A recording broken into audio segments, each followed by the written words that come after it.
नमस्कार. Healthy life या YouTube चॅनलवर आपणा सर्वांचं खूप खूप स्वागत. आपण आज बघणार आहोत स्त्रियांच्या रिप्रोडक्टिव्ह एजमध्ये मोठ्या प्रमाणात दिसणारा आजार, तो म्हणजे PCOD. आधी हा आजार स्त्रियांना वयाच्या 30 ते 35 या वयामध्ये दिसायचा, पण हल्ली याचं प्रमाण खूप अलीकडे आलं आहे. अगदी मुलींमध्ये 10व्या वर्षापासून सुद्धा हा आजार दिसायला लागला. तर हा आजार आहे तरी काय, याची कारणं काय आहेत, लक्षणं काय आहेत आणि यावर उपाययोजना काय आहेत, हे सगळं आपण आजच्या भागामध्ये बघणार आहोत. आता जाणून घेऊया PCOD म्हणजे काय. तर PCOD म्हणजे पॉलिसिस्टिक ओव्हरियन डिसीज. यामध्ये काय होतं, आपल्या ओव्हरीमध्ये नॉर्मली दर महिन्याला एक स्त्रीबीज बाहेर पडत असतं आणि गर्भधारणा जर झाली नाही तर ते स्त्रीबीज मासिक पाळीद्वारे बाहेर पडतं. हा निसर्ग नियम आहे. पण या आजारामध्ये होतं काय, या ओव्हरीमधून ते बीज पक्वच होत नाही, ते बीज अपरिपक्व राहतं. मग त्याच्या सिस्ट बनायला लागतात आणि मग तो होतो पॉलिसिस्टिक ओव्हरियन डिसीज. यामध्ये काय होतं, आपल्या शरीरामध्ये या PCODमध्ये एंड्रोजन जे पुरुषी हार्मोन आहे ते प्रमाणापेक्षा जास्त वाढतं. हा बदल या ओव्हरीमध्ये होतो. आणि PCOS या आजारामध्ये एक लक्षण म्हणून सुद्धा हा PCOD आजार आपल्याला दिसतो. PCOS म्हणजे एक मेटाबॉलिक सिंड्रोमचा आजार आहे, तर त्याचं लक्षण म्हणून सुद्धा हा आजार दिसतो. त्यामध्ये डायबिटीस असू शकतो, स्ट्रोक येऊ शकतो, हार्ट डिसीज सुद्धा होऊ शकतो PCOS असेल तर. त्याचं एक लक्षण म्हणून सुद्धा PCOD हा आजार दिसतो. आता हा PCOD आजार जो आहे याची कारणं काय आहेत ते बघूया आपण आधी. सगळ्यात महत्त्वाचं पहिलं कारण म्हणजे हार्मोनमध्ये असंतुलन होतं. या हार्मोन्सच्या बदलामुळे हा आजार वाढतो. दुसरा म्हणजे जेनेटिक्स, अनुवंशिकतासुद्धा हे कारण आहे या आजारासाठी. तिसरं कारण म्हणजे ताणतणावामध्ये जर तुम्ही नेहमी असाल तर ते सुद्धा एक कारण ठरतं, कारण त्यामुळे सुद्धा हार्मोन इम्बॅलन्स होतं. चौथं कारण आहे ते म्हणजे तुमची बदललेली लाईफस्टाईल, जीवनशैली. हे 4 महत्त्वाची याची कारणं आहेत.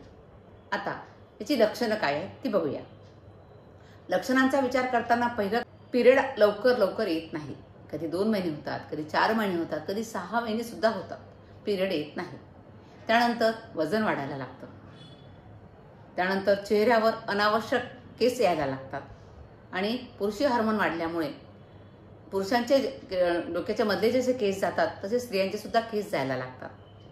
त्यानंतर काखेमध्ये, जांघेमध्ये काळसरपणा यायला लागतो आणि डिप्रेशन होतं, मायग्रेनचा त्रास व्हायला लागतो. या PCODचं महत्त्वाचं लक्षण म्हणजे लग्न झालेल्या महिलांमध्ये लवकर प्रेग्नन्सी राहत नाही. PCOD असेल तर प्रेग्नन्सी राहण्याला त्रास होतो, ट्रीटमेंट घ्यावी लागते आणि मग प्रेग्नन्सी राहते.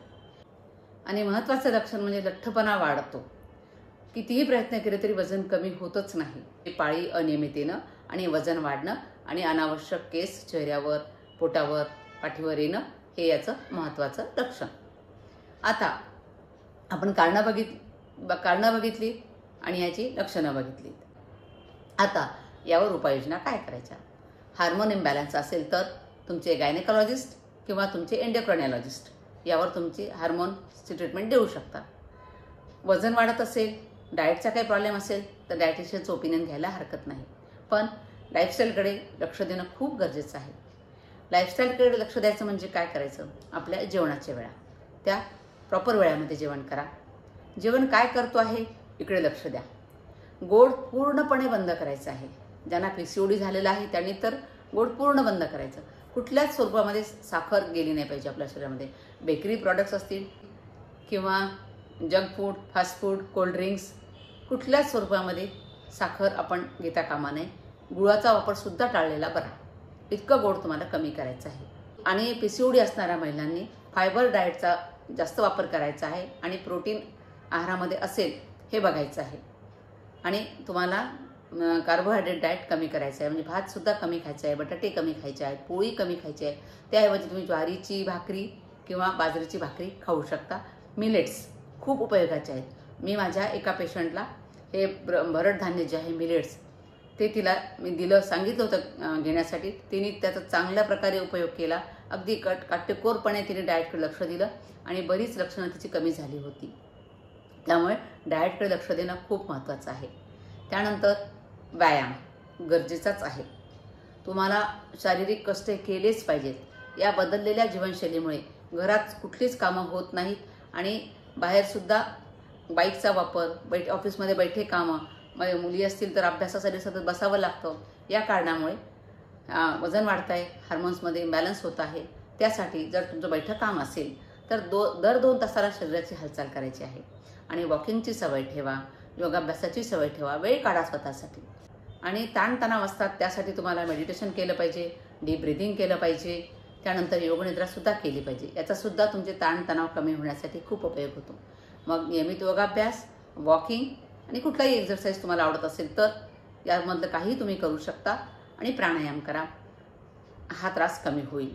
त्यानंतर आयुर्वेदाच्या दृष्टीने विचार करायचा झाला तर यावर पंचकर्म हा आजार कफ आणि वातदोषामुळे होतो, म्हणून वमन चिकित्सा आणि बस्ती चिकित्सा उपयोगी ठरते.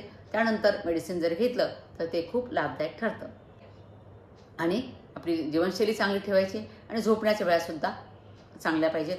रात्री 10 ते 11 या वेळात झोपण्याचा प्रयत्न करा आणि सकाळी 5 ते 6 या वेळामध्ये उठण्याचा प्रयत्न करा.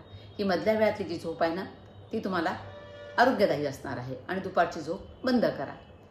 गाडीचा वापर कमीत कमी करा. जिथे पायी जाण्यासारखं आहे तिथे पायीच जा. असं सगळं जर केलं तर या PCOD आजार जर असेल तर त्यातून तुम्ही लवकर बाहेर पडाल. आणि ज्यांना PCOD आजार नाही त्यांनी जर हे सगळं फॉलो केलं तर PCOD आजार हा होणार नाही. आणि मुलींनी वेळीच काळजी घेतली पाहिजे, कारण PCOD आजार झाल्यानंतर मग पुढे प्रेग्नन्सी राहण्यासाठी बरीच ट्रीटमेंट घ्यावी लागते. तर वेळीच जागं झालं पाहिजे, वेळीच आपल्या आरोग्याकडे लक्ष दिलं पाहिजे. धन्यवाद. माझा हा व्हिडिओ आपल्याला आवडला असेल जरूर लाईक करा, कमेंट करा आणि शेअरसुद्धा करा हा व्हिडिओ. आणि माझं चॅनल जर अजून सबस्क्राईब केलं नसेल तर जरूर सबस्क्राईब करा. धन्यवाद.